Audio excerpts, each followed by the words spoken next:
Hello, welcome to World of Floorcraft. We are Nelson and Karen Rose, and this is a reminder of the intermediate class on the 29th of March at the Kenn Centre, where we did a first move barrier, flat neck break, half windmill bounce and a neck wrap walk. If you need a more detailed teaching on any of those moves, links are in the description below. This is just to show you how the thing all went together.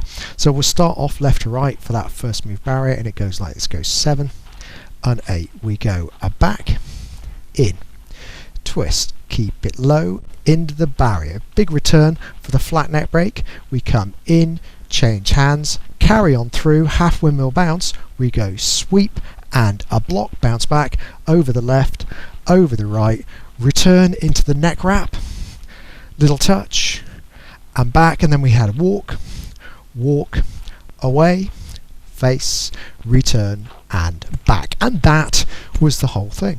Hope you've enjoyed it. We'll be back next time with another modern jive clip. Like, subscribe and hit the bell, that way you'll know every time a new video comes out. Music recommendation on the end of something nice to practice to, and as always, thank you for watching World of Floorcraft. I hope you've enjoyed learning some modern jive. There is a link to some music that is good to dance modern jive to.